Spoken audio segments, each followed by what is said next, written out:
Alright guys, well today's video is probably going to be more about technique and probably not seeing a whole lot of the machine doing stuff.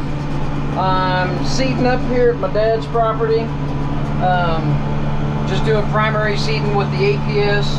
It's a 1572 and we've got the ground all prepped. Moisture's pretty good. It's pretty tight over here by the driveway, but I'll get you, let's put you guys on the back glass maybe. But what I like to do my outside surround, get it seated in, and then, I mean obviously this part over here is just kind of nice, long and narrow, so it's not a major necessity to kind of trim out your outside, but I kind of like trimming the outside up, and then I'll go in the center. Say you have like a big square, and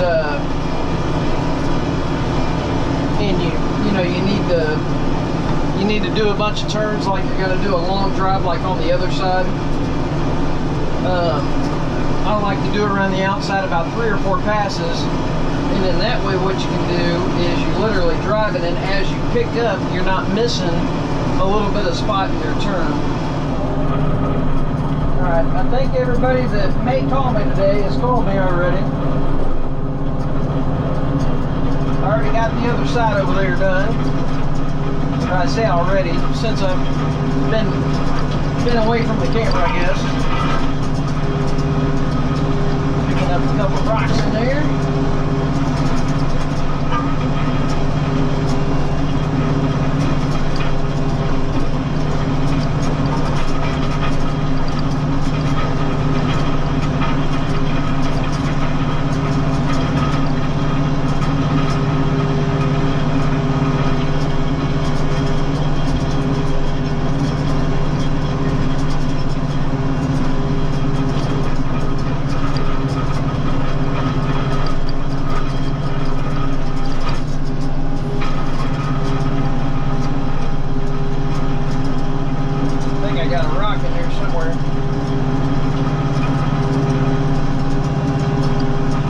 Big dirt pile next to us.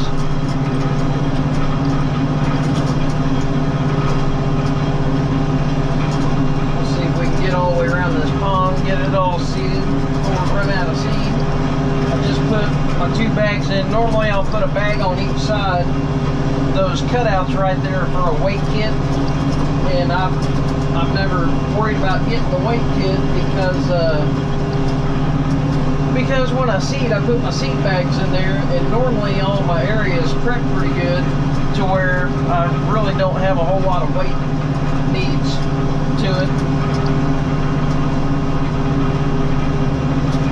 If you have your area prepped good, you really don't have to worry about it, especially if you've got the right moisture content in it, which I'd love to have a little more moisture in this than what I've got, but we got rain last week and it wasn't ready yet in here, so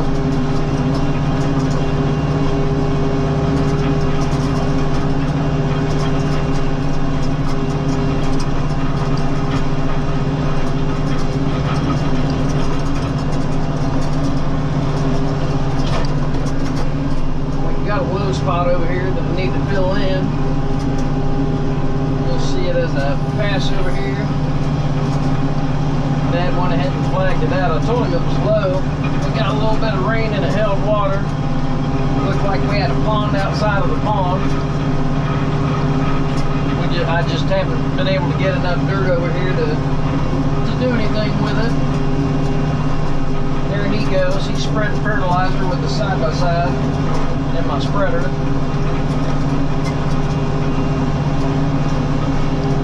We're just going to seed right to the edge. A lot of times on a new pond like this, I'll actually go in the pond and do kind of the top rim to try to get a little bit of vegetation on it. But I don't know if we've got enough seed. I'll do that today, but I don't know if we're going to have enough seed for that.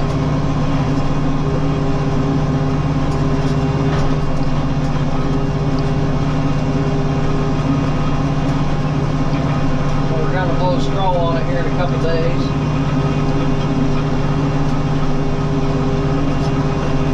Generally, I try to do it same time, but I couldn't get lined up with my straw guy, and I got a couple houses that I got to get done.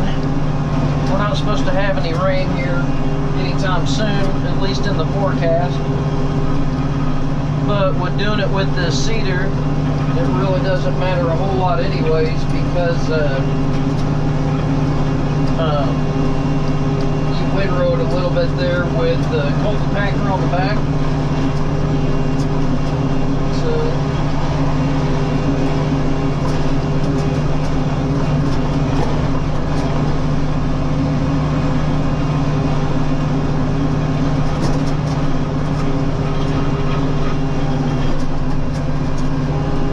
Cedar only works when it's on the ground. It's ground driven, so you pick it up and it won't drop seed.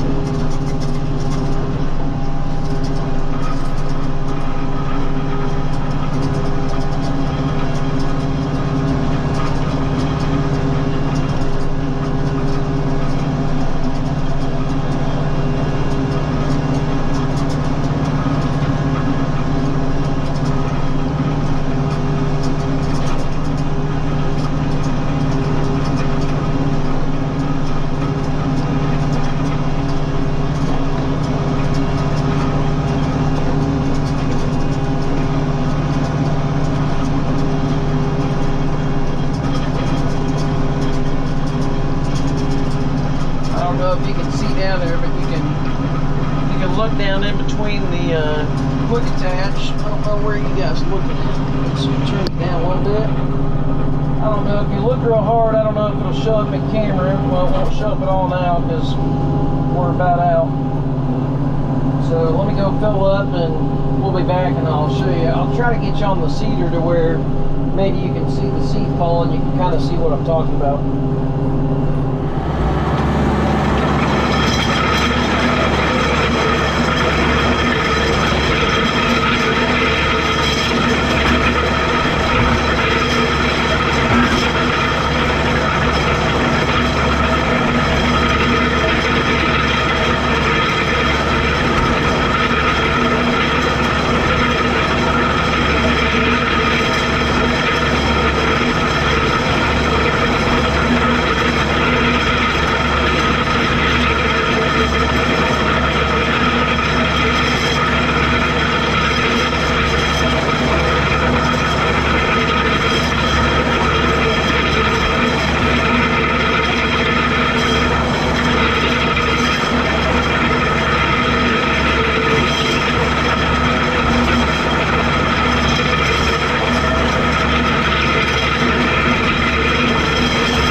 Well, that was definitely a good job to do today.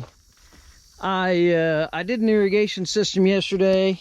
It wasn't supposed to be over 89 degrees. I've lived in Kansas my whole life. I should have known better. Ended up being like 98 or 100. Very hot. I got overheated. Didn't have enough water. I didn't take any water with me, but I had, you know, a large one for breakfast, and I don't know, Corey got me some little tiny thing. We wanted to basically get, you know, some type of grass in here established, but I mean, the seeder does a really good job. I've been seeding for probably 30 plus years. So if you guys have questions or something, let me know. But my technique, from what I've learned, and I feel like it's the quickest for me, is like I was telling you. I don't know if I finished telling you in the tractor. What I do is I make, if I've got a long run like this especially, I'll make, I don't know, 6 or 8 passes. And then I'll do my long runs, and it doesn't matter. I've had people tell me, oh, you should make the windrows go, you know, opposite of your grade. I've done it both ways, and I've never had it have an issue with either way I do it. Generally, they'll tell you, a farmer will tell you, you want your little windrows like that to be against the direction of wind. It doesn't matter. I've done it every which way, and it never changes anything. I usually put out a really good product. That seeder does an incredible job. This will germinate really nice. Like I said, it would have been awesome to have just a little more moisture in it. You want it just to where you grab it and it crumbles up really good. See, I grabbed that, and see how it crumbles up okay, but it takes a little pressure. Like that one takes a lot of pressure. There's a river rock, smooth. You know, like this should just crumble. We'll see how it's hard. If it had, I don't know if you saw that. Was I holding the camera right? That one was, see, that's what you want. That one's not so much. See how it's real hard? You want it to crumble like that other one. So if you can get it with a little more moisture, would have been perfect, but this is totally fine. Totally fine. If I would have known that it was this dry, I probably would have had Dad go over it one more time with his grater scraper, and it would have been about perfect. But anyways, like I was saying, after you do your passes this way, then you can run that way, and you can go into the pass that you did here, lift up and turn around and all that. So it makes it really nice. I usually do 10 pounds per thousand, touch more. It's about 450 pounds an acre is what I generally do. And he bought enough seed for 5 acres, and it literally worked out almost perfect. Anyways, and then I hit the slopes again. I dialed the slopes down to about 4 or 5 pounds a thousand, and then generally I'll go over the slopes again. So they actually have in the realm of 13, 14 pounds per thousand. It's a little overkill, but I like the slopes to really punch, have plenty of seed on there, and get plenty of growth on it so we don't erode. So I've done that for years, and really I haven't ever had any problems. Normally, if I go seed a job and I seed it the same way as I seeded this, I'm not doing anything over and above for my dad that I would do for anybody else.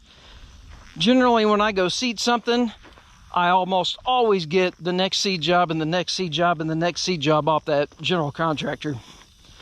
So what I do works. But anyways, I hope it helps. I hope you enjoyed some of the video. That was the MX6000. Pulled the seeder just fine. That seeder is nothing for that tractor. You could pull that seeder with a 45 horse. I've done that before. You need front weights. You know, anything bigger than that obviously is going to be better. But we'll see you guys tomorrow. Thanks for watching.